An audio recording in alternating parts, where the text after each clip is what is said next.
You are listening to Thunderbolt Sports Talk. Here are your hosts, Charlie Adams and Timothy Yeen. Welcome to episode number 9 of Thunderbolt Sports Talk, back in the green room off of Mr. LaBanca's room, bringing you episode 9. Charlie Adams here with Tim Yeen. Not as spooky as our last episode, but we're back in action. Yeah, and some breaking news, Chad. We have different mic setup today. Different mic setup. Let us know if it sounds any better than prior. And Tim, not only was it a less spooky week, but there was less sports to talk about. Yeah, so the spookiest part about this week is that there was barely any sports to be talked about. But let's get started first. Girls tennis. Controversial yesterday. East Providence winning 4-3. And even though we finally got the actual scores back and it didn't seem as close, I guess it might have been a string of calls that might have led to that conclusion. Apparently, all three of the doubles teams lost. Singles team went 3 for 4. So really close there. So that'll end the season on an 11-3 record. And coming up is cross-country states, which will feature Cam Felici, the senior out of all of them, the senior captain. Cohen Brinker, one of the freshmen that just came in. He's having a fantastic freshman season so far. And Jessica Chin, the top runner, she's also made states. So if you can try, get to see them on Saturday. Support our cross-country guys, as they are literally the last man standing, last people standing of Cranston East Athletics. They're the only people to make it to states. In a state championship. But let's talk about a team that is the second team that is far and away from championship, so much that they have a constellation, the football team. Cranston East football playing a Thursday night football game yesterday, so this is the first time we've been able to give you that day after results, and it's not a good one at all. The 13-6 loss over Pilgrim. It was kind of a stinker. I don't think we saw any scoring in the second half. And it was just a long game to watch. A lot of mistakes by both teams. But the pain ain't over for these Thunderbolts. They have to face East Greenwich next week before they move on and play in the 50th anniversary of the Thanksgiving game. Yeah, I mean, at this point, we're just gearing up for Thanksgiving. Tough defensive loss against Cranston, although it was a very, very sloppy Pilgrim win. We had a lot of chances in, the end zone, the red zone to try and make stuff happen, just couldn't capitalize. And, some questionable play calling. I know there was one scenario near the end of the second quarter where Jin Chagnon had the chance to, probably try and extend that play a little bit. I think just chucked it up there to one of the receivers and fell incomplete, actually intercepted. So, I mean, looking at that, throwing it to triple coverage kind of I wouldn't say it was an elite move, but if it was necessary, it's necessary. I mean, I know Mr. Simone was kind of at odds in terms of, just having that play call out. I mean, I think, even if the play barely developed, I think we just let it develop like an extra second. And, that's just one of the many opportunities that we could have taken on.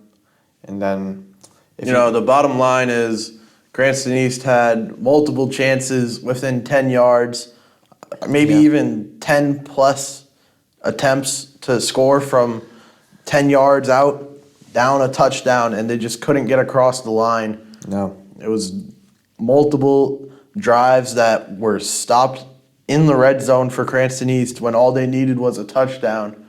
It never really felt like it should have been a one-score game, but Cranston East had a chance to win it on the last play of the game. Yeah. And another interception, but this time it was thrown by Michael Terry, your usual wide receiver. So interesting for what might come on our starting quarterback for Thanksgiving game. Yeah, he wasn't getting too much in his way in the first place in terms of his receiver role.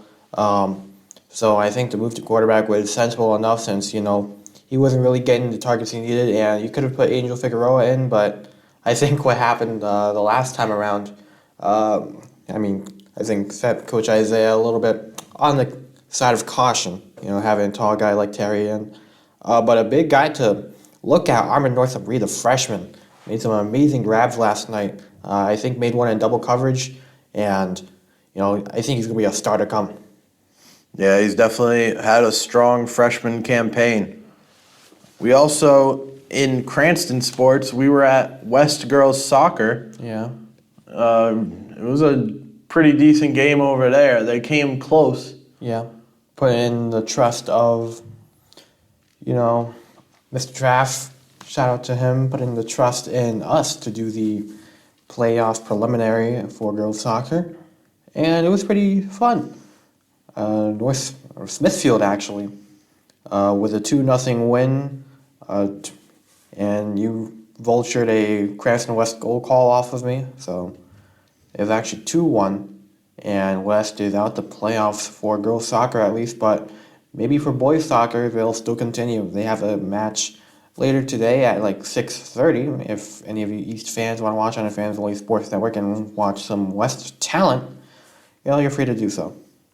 And you have some comments here in our plan about Charlie Adams as a broadcaster. You can feel free to share those. Well, you've certainly been a good guy at Chaz. You are a brilliant, intuitive, trustworthy, calm, and holistic broadcaster. You can even put into an abbreviation if you'd like so. In honesty, I'm not sure what's going to happen with the winter season. We haven't exactly planned that out yet. But, of course there is always the need of who's coming next after we are gone. So, you might have, depending on how the season goes, maybe you can sneak in an article or two.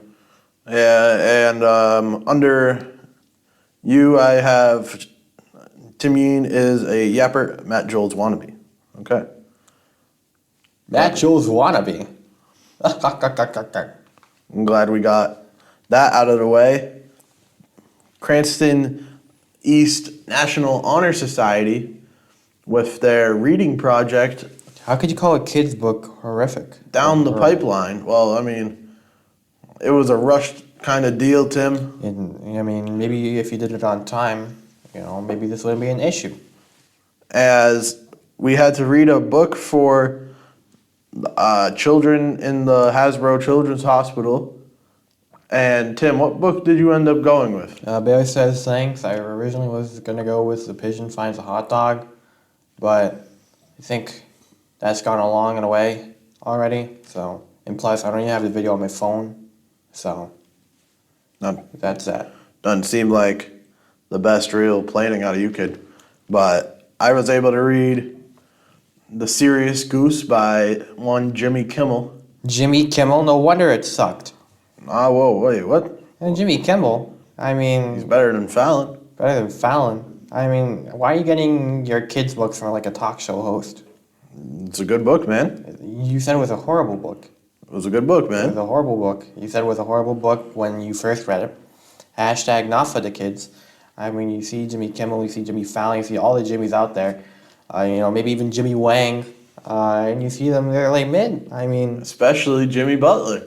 Jimmy Butler. Well, you Jimmy said Butler, all the Jimmys, so. all the Jimmys except the Butler. Oh, really? Except the Jimmy Butler. Jimmy Backtracking Butler, on his words as Jimmy Butler is the only good Jimmy out there. you can't disrespect all the Jimmys and then just exclude the one Jimmy Butler. It's all or nothing, Tim. And for your Heat, it's all or nothing. That team stinks. Let me remake my statement. All right. All Jimmys except Jimmy Butler, who is the outlier, are mid. Yeah, well. And the Miami Heat are having a mid start to the season. The NBA in-season tournament's kicking off. Already? The Miami Heat facing the Washington Wizards today at 8 p.m. in the group stages of the in-season tournament. after losing 4 games in a row. I mean, This team looks dead in the water as Yeah. they took a fat loss to the undefeated Boston Celtics. yeah. You guys lost to the Timberwolves and the Nets, and the Bucks. Okay, but those are a lot of bad losses after just barely scraping by out against the Pistons in your home opener. I mean, it's the beginning of the season, Chaz. You still got some time to warm up, and the in-season tournament, realistically, I'm not going to say we're going to win because it's the in-season tournament. It's not even going to count like a real championship. So, if you want to count that, you can go have fun with it. But me personally, I think there's a lot more to come this season than just being in-season tournament winners. Well, I know one big thing that came out about the in-season tournament was the courts that were specifically designed for them. I'm Yeah. sure that you came across them. What's your opinion on these brand new courts that the NBA is bringing out? Seem a little colorful, definitely. Yeah. Miami Heat, It's one of the certainly better colorful. ones. Yeah. And they are based off of those Garbage City jerseys that Nike's drawn up for this season. Yeah, at least the courts are all right. I mean, I think the main issue is the actual jerseys themselves. I mean, they're mid. Okay, they are Biddy McMidderson. It's not. I mean, I think the problem is they're just running out of ideas already. I mean, you have new additions every year. I mean, you see with the Heat, they've had like 3 different Vice uniforms, and then they did something with, create your own jersey, kind of like, like your own buffet for your own jersey, where decided on the letters and the color and like the number font. And I thought it was okay. Nothing crazy. I mean, I like the creativity behind it, but me personally, I like the Vice jerseys better. Yeah, well, Miami always seems to have something that's at least able to be looked at Yeah. as a good jersey. Yeah, and like the City jerseys this year, when I first looked at them, I was like, oh, these are not good. And then, I mean, I think it looks better on the players than it does by itself. And I guess they look all right now. Some of them are still terrible. The Yeah. Denver Nuggets have 0 Oh. letters on their jerseys. The New Orleans Pelicans just have completely new colors. Yeah, there's a lot Like of jerseys neon. that are just dark black and grays. Yeah. Not- Yeah. Simplicity is ruining the NBA. I remember, I mean, I bet Mr. Simone can know, but the NBA had a lot more colorful jersey concepts back Some in of the day. the Utah Jazz The Houston Rockets. old jerseys, yeah, the Rockets are nice. Even the Charlotte Bobcats had something to offer. Yeah. Even the Washington Senators, I'm Senators? not exactly. Oh, the Washington Bullets. Yeah. Those jerseys are pretty smooth. So maybe there's a nostalgia aspect to them, and we'll be looking back on the Celtics jerseys that haven't changed. But maybe we'll look back on our City Connect jerseys this year and think that they are better than we think now. Yeah. I mean, Celtics are just boat racing teams, though. They were winning by 42-19 after the first quarter against the Wizards, and then beat the Pacers 155 to 104. to be fair, Chaz, it's the Pacers and who was it, Wizards? Yep. So, I mean, good job. Good job on, beating teams you were supposed to beat. Last 2 teams undefeated in the NBA, Boston Celtics and Dallas Mavericks. The 82-0 dream of the Boston Celtics still very much alive. Uh-huh. Another major thing going on in the sports world was the World Series. Now concluded as the Texas Rangers win in 5, with Corey Seager bringing home the World Series MVP, taking down Tim Yeen's fake favorite team, the Arizona Diamondbacks. And Tim, I know that you don't care about baseball nor know anyone on your favorite team, but this gotta hurt for you. It was sad, man. I mean, Zach Gallen, 6 and an inning pitched, 3 hits, 1 error, 1 walk, 6 strikeouts. Played a decent one, but couldn't get the job done. But, Decent one. we'll be See, back, Tim, I know you didn't watch the game, but Zach Gallen had a no-hitter up until he gave up the lead, and that was all she pretty much wrote for the game. Yeah, I guess so, Chaz. We'll be back. We'll be back. We'll be back. I can trust with the talent we have that we can survive. Trust the talent that you have that you can't name, that you'll be back. Well, We got not sure of it. I don't know. It's kind of unexpected, maybe a miracle season. we got Tommy Pham, Oh, yeah, there Evan we go. Longoria. If you're wondering why Tim sounds like he knows baseball players now, Yeah. it's because he's sitting on Arizona's Instagram while he runs down their posts. Yeah, Corbin Carroll, a dog. So World Series favorites for next year are the Arizona Diamondbacks, Tim? Of course. I mean, Geraldo Perdomo, solid. Lourdes Gurriel Jr., a dog. You might sound like I'm being like a LeBron guy right now, but I'm being honest. Like he was looking it up on National Tight Ends Day. Another. That's enough of Tim rambling Christian about. Walker, dog. That's enough of Tim rambling about people he doesn't know Kettle about. Marte, dog. Tim, James Harden got traded Yeah, to the Clippers, yeah. and now they have a stacked roster 10 years ago, Tim. What is this team able to do now that they acquired Big Ol', or at least Big Ol' when he's on the Houston Rockets, James Harden? I'm gonna get completely honest, Chaz. I mean, you get another guy, a star, not particularly one I would have on my team, because we've seen James Harden these last couple years. We've seen him have a trade request with the Rockets.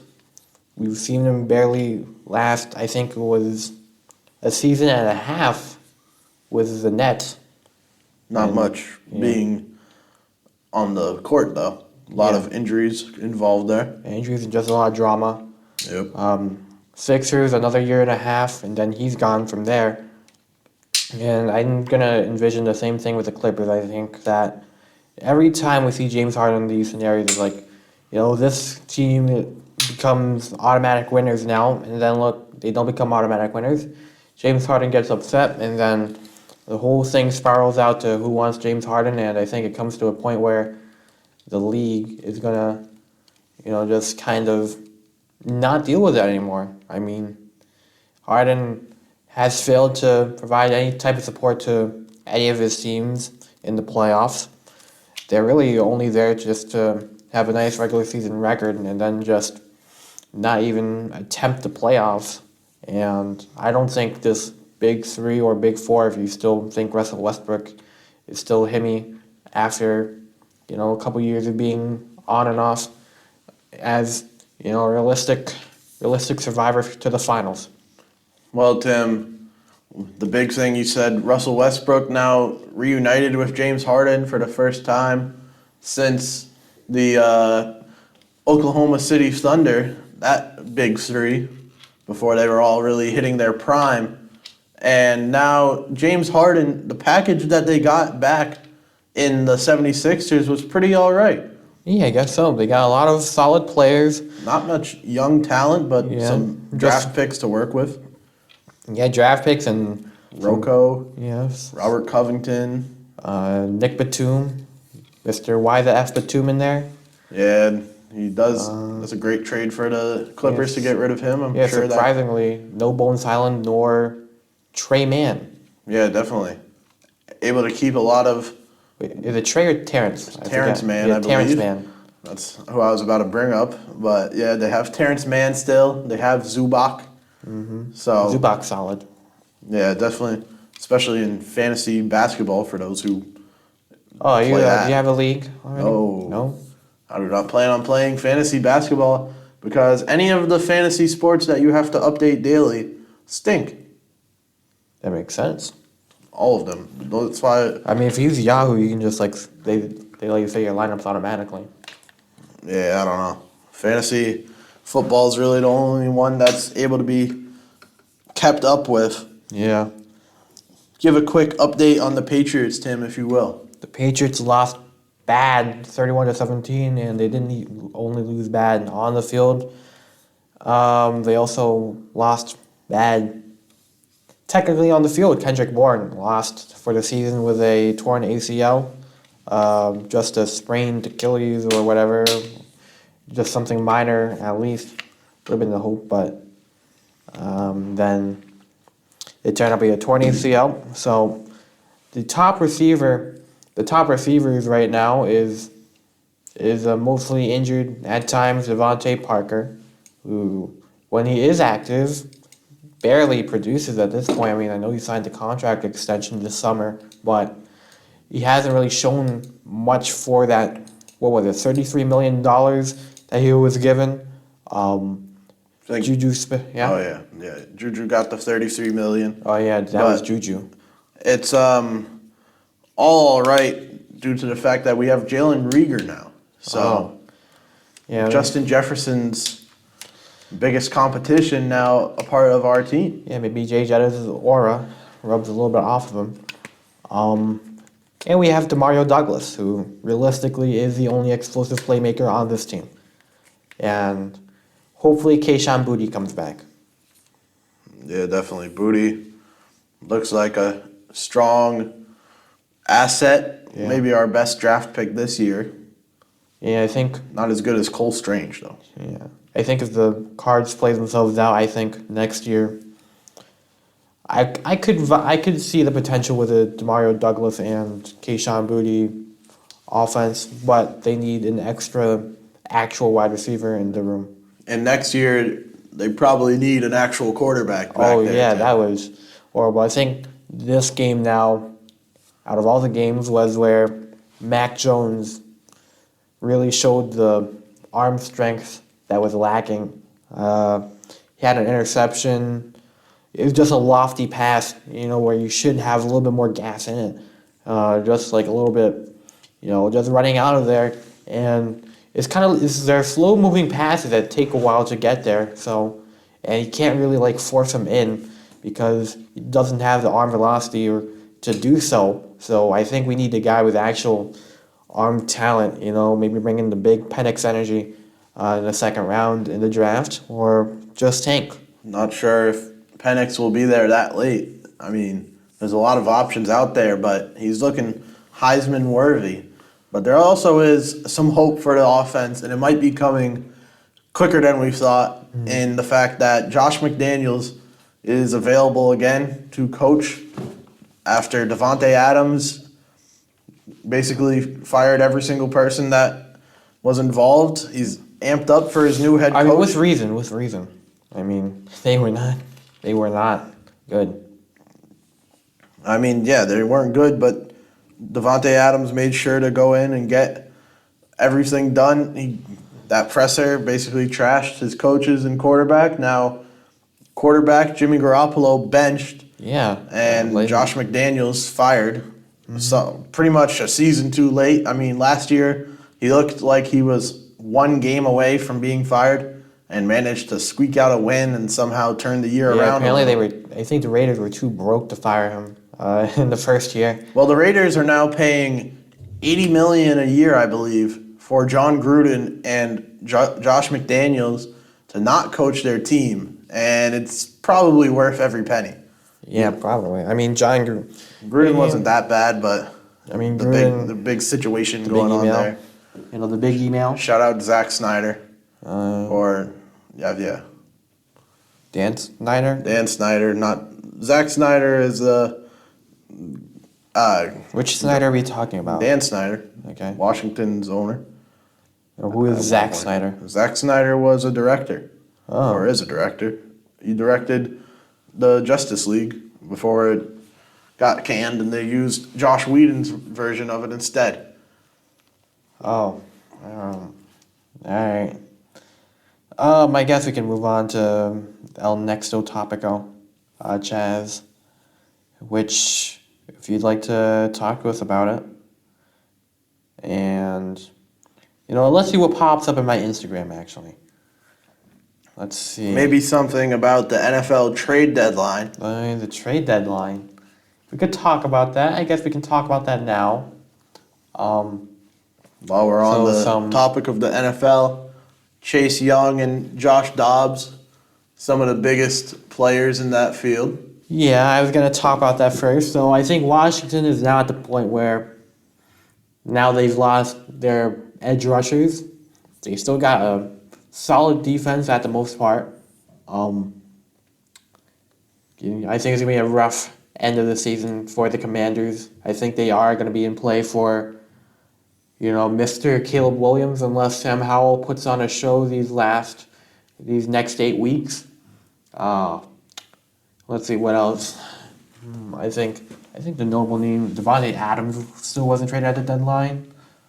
Jalen Johnson from the Bears, a cornerback, requested a trade but didn't get one. Instead, we're dealing with Montez Sweat now. And if Sean Douglas also. Rasul Douglas. Rasul Douglas to the Bills after calling out Josh Allen in the middle of their game, now on their team. Yeah. I mean, Douglas has a nice story, man. Came off from the Packers practice squad to begin and really played a big role in the Cardinals' first loss in the 2021 season, where made a big play in the end zone to either bat it down or intercept it. I forgot. And he's just been a big part of the Packers secondary since. And I think it's going to be a great fit for Buffalo, and they get some extra defensive help. One of the biggest things about the trade deadline, I mean, at least locally, the Patriots not improving any. No? I know they were in talks about Chase Young and maybe even trading Josh Uche, among other things. And maybe even trading Kendrick Bourne, which now can't happen. And it's not even Mike Onwenu. I know Onwenu was a little bit a part of those conversations, but I don't think they were serious. Now the problem is, are we going to extend these guys after? Because I know Bill Belichick is kind of worried about that, especially Onwenu, who's by far been the best offensive lineman we've had this season. And at right tackle, you can't really get much better than that. He's been an absolute contributor. He's been absolutely solid in the run and the pass. And I think he's going to be a key building block to building up a good offensive line for whoever's running the Patriots in terms of quarterback next season. And the big thing that was coming into the Patriots season was having another opportunity to make the two tight end sets work again after it didn't really work with Jonnu Smith, who's apparently more important to the Falcons than Kyle Pitts. But Yeah, I think we had the... now with Gesicki, do you think it's really working? To be honest, no. The problem is that, with Jonnu Smith, he's more of a take the ball and just run it to the end zone type guy. They really didn't use him like that back when he was still a Patriot. Gesicki, I think he's more of a possession guy, more of a just go up and grab it. Go up and gritty guy? Yeah, go up and gritty. We saw it during the game-winning drive against the Bills, and that was a strong win, which really felt like a fluke since Buffalo was injured and all that.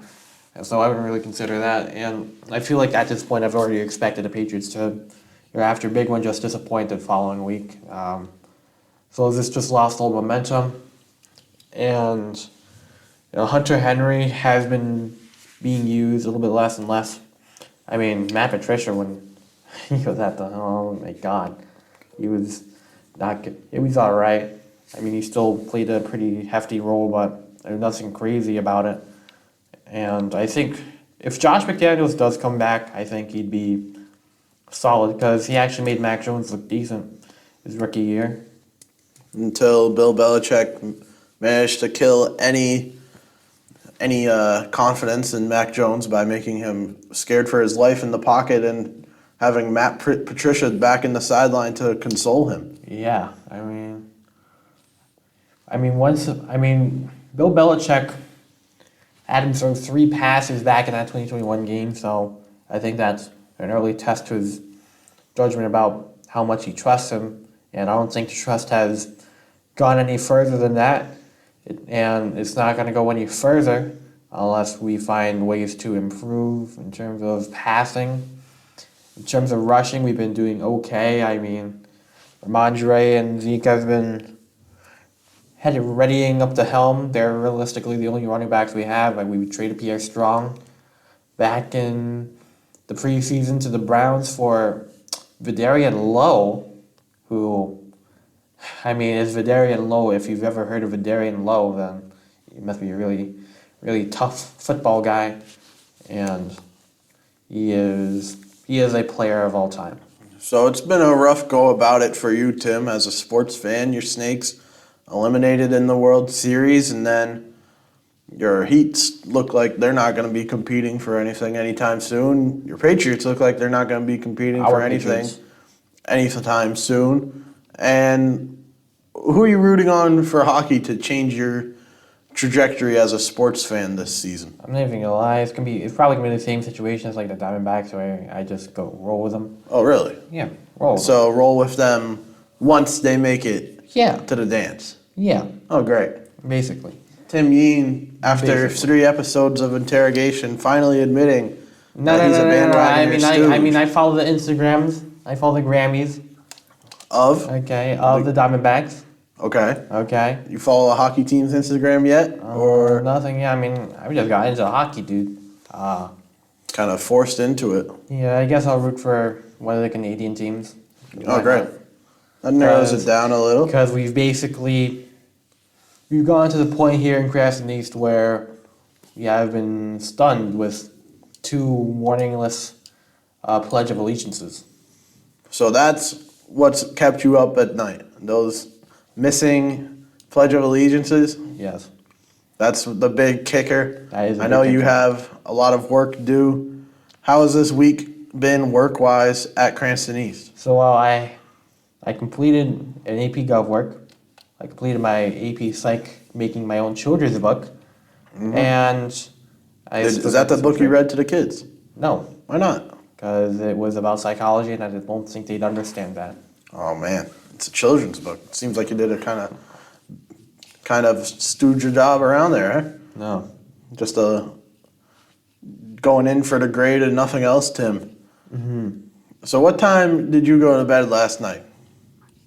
I think after that game, I went to bed at like a solid 11. So, which is rare for me because I usually stay up later than that. If my parents are watching this is a lie.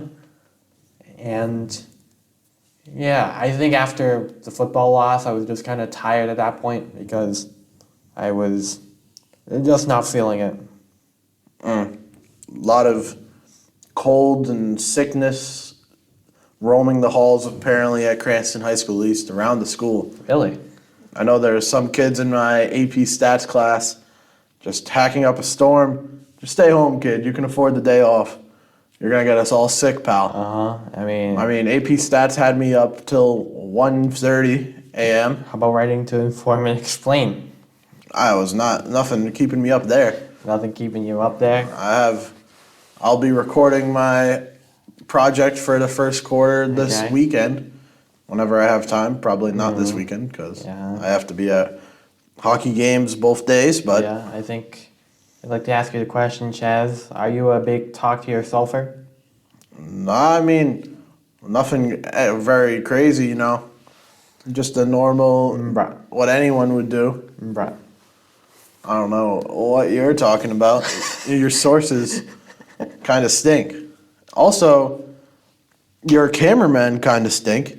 Might as well talk about that. Well, I mean, Chaz, you had the option to bring your guy. Oh well, your guys are advertised as the best of the best. You said And- your cameraman was better than my cameraman. And Yeah, was I like, agree. I agree with myself. Then why are you thinking But- that I was advertising that my cameraman are better? You were like, oh, I guess you That's have what a you say. cameraman? Your cameramen are better, and I Shengming say dropped the ball. like I say like one of them is better than your guys. Shengming dropped the ball. I said like one of them was better. You And Shengming is not that guy. You started to learn the art of force to get things done in the booth. Can't really do anything when you're on the mic besides what you have to do when your cameraman seems to just be in La La Land. Yeah, I guess so. Hands in pockets when the booth was actually warm. There was no need for that. I I mean, mean, it's comfortable every time you to put your hand in your action pocket. stops on the field and the camera's just stuck there on a blank slate of nothingness until action resumes. Maybe the shot will be on the action. Yeah. Also- To the people watching the podcast right now, I've never advertised that, I had the superior cameraman. I think we can go back in the tapes and find out during our cameraman rankings. And one thing that we might want to rank is the new Fortnite season dropping today. Chapter 1 is back. The new How are we? Oh, Old. are we rating the locations from back in the day? Yeah, sure, Tim. Okay. Are you going to put... Where do you put... I'll give you a list of 5 Fortnite locations, and Okay. you're going to have to put them in order without knowing what comes next. Okay, is these all chapter 1 locations? Because Yeah. I haven't played Fortnite since, I haven't played Fortnite seriously since, What was your wow. biggest season, you think? Season 3, Season 4, chapter 1, and then I just started to not care anymore. Were you in attendance for the Rocket event? I don't think so. I wasn't in attendance for the Travis Scott event. Oh, yeah.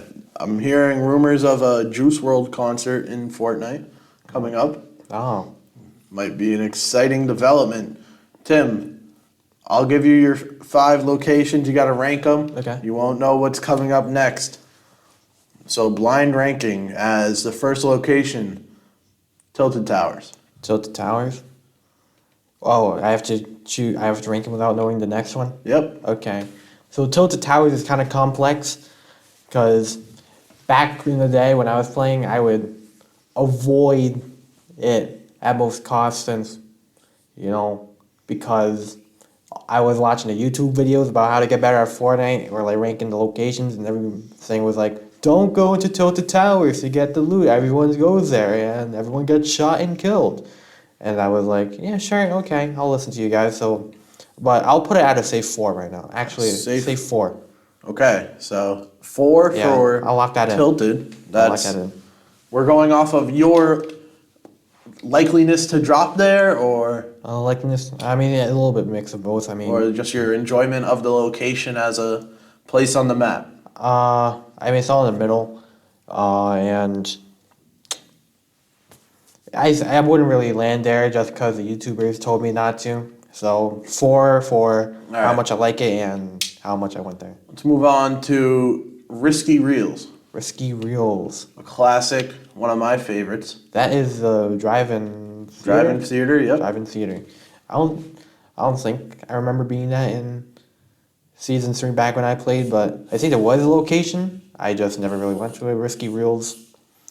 When I went there during the times which I played Fortnite, I enjoyed the stuff they had because I think I'd go there later in the game because nobody really tried to go down there. So I put it at a solid 3. Putting that at 3. Let's move on to Dusty Depot. Dusty Depot, oh my god. I have so many memories about Dusty Depot, or at least one very specific. It was actually my first drop location when I first started playing Fortnite back in the 6th grade. We dropped down there, got some loot, and I finished 59th, but that was actually my first ever Fortnite game, so it has a very deep place in my heart, and even though it might not be the best, it holds a lot to me as my first ever Fortnite drop, so I'll put that at an easy 1.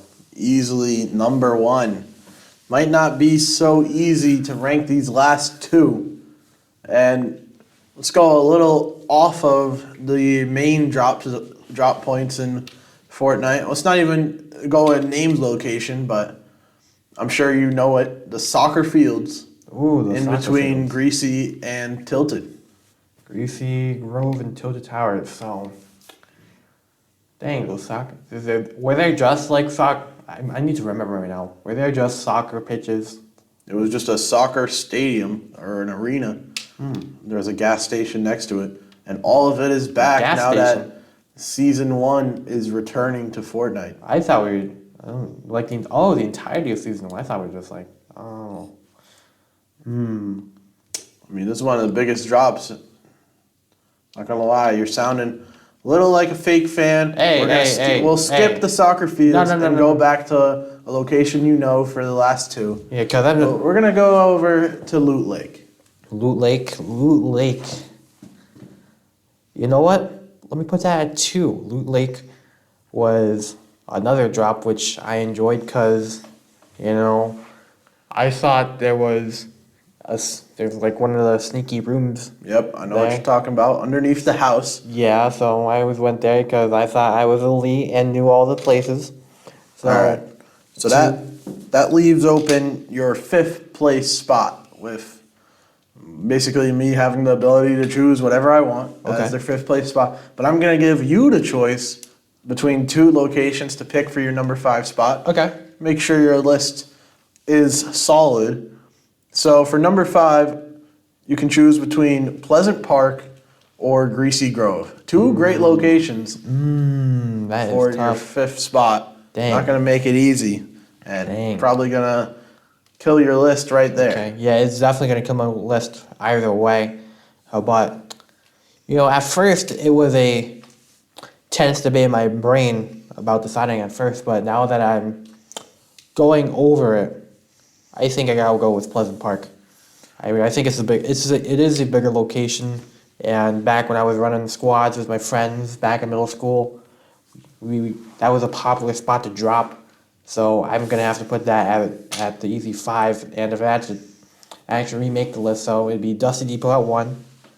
Let's see, what else did I choose? Risky Rules, Tilted Towers, Dusty Depot. What was it? What did I put in my 2 spot again? Your number 2 spot, I believe, went to Loot Lake. Loot Lake, okay, so Dusty Depot, Pleasant Park at 2. Dusty Depot, Dusty Depot 1, Pleasant Park 2. Oh my god, how am I blanking on my own list? Okay, can you name me the locations again? No. Okay. Your list, Okay. what we're going with is the list out of order or in order of... out of order list. So we But have... if I chose ahead. Yeah, I chose exactly. Predetermined. Well, that's the whole Yeah. idea of the game, Tim. Yeah, and I just like to let people know my opinion. so that's how it goes. Tim Yeen ranking his favorite Chapter 1, Season 3 Fortnite locations, except Risky Reels, which came in Season 4. And I'm actually, super excited to get back on this game, even though I haven't played in a while. I'm Oh, okay, I get it. Okay. very excited for the Alright. new season. Yeah, I get it now. Okay. Oh yeah, I didn't blink out now.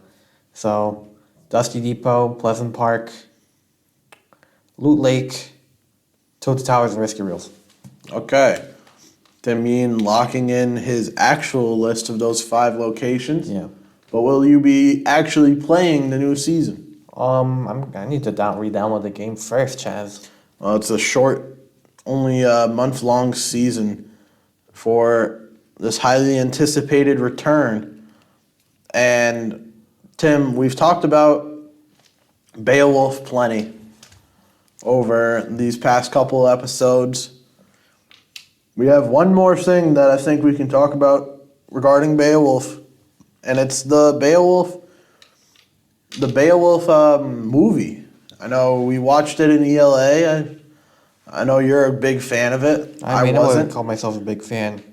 I thought it was alright, and it got the job done. It visualized the movie. It visualized the novel, and it made the action parts look like action parts. I wouldn't say that it was the best one. I wouldn't say it was the best animated one. Oh, yeah. For the time, maybe, yeah, but for the the time, CGI yeah. really threw off the Beowulf movie. If you want to watch the Beowulf movie, I'd say at that I'd say point. don't. I'd say at that point, if you're gonna go CGI, you might as well go real life. At that point, Chaz, it's just simply better. And while we're on movies, Tim, the big movie dropping we talked about it before, but the Five Nights at Freddy's movie, were you able to watch it yet? Unfortunately not, Chaz. Do I have plans of watching it? I mean, if somebody invites me, I'll be like, yeah, sure. But right now, I don't think it's in my future plans at the moment. I did watch a little bit of FNAF stuff back in the day, but nothing too crazy about it, so I'm not really the most fondest of memory guys. I mean, there's good audience reviews on it. The critics don't seem to. I mean, that's a problem, man. So that what I'm gonna do in the future is just listen to the audience reviews, because if a critic's gonna review it, then it's not from somebody that just watches movies as like a casual thing type thing. It's their job compared to we're just watching it for fun, and if the audience thinks it's fun, I'll think it's fun and go give it a watch. And we're winding down time here on episode 9.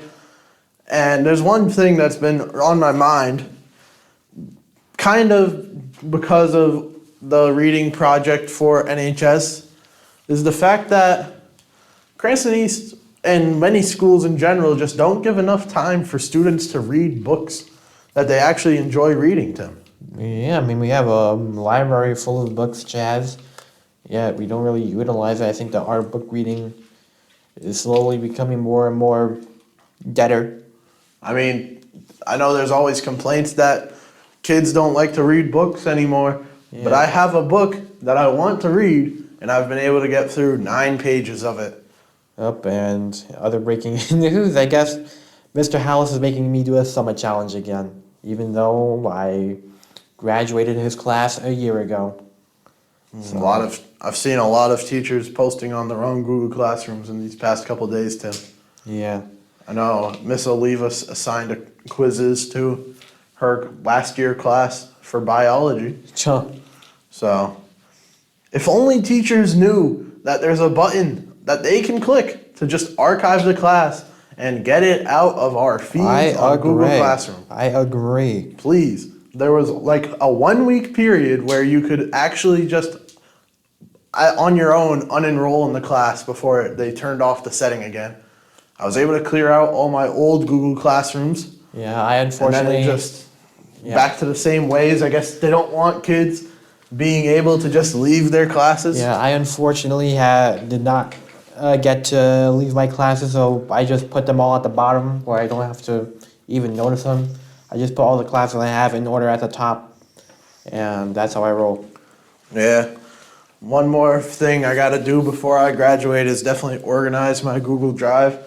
I was good about it, but now I just have stacks on stacks of files that I need to sort out class by class like I used to. Mm-hmm. Tim, we have any other sports stories breaking during our time on the podcast, or have we covered everything as we approach the dead season, really, of Cranston East sports? But it's just right when real sports or professional sports are kicking up. Mm-hmm. So we'll still have a lot to cover on the program, just not as much Cranston East related in the coming weeks prior to the start of the winter sports season. Yeah, nothing breaking, so I guess we'll head on our emo phase of everything, aka an interview phase where we just interview people as much as we want. And that's really nothing. That's it. So that does it on episode 9 of Thunderbolt Sports Talk. Thank you for watching. Thank you for listening. Hope to see you again sometime soon on the program. And as always, Tim signed us off. Kabing kabam.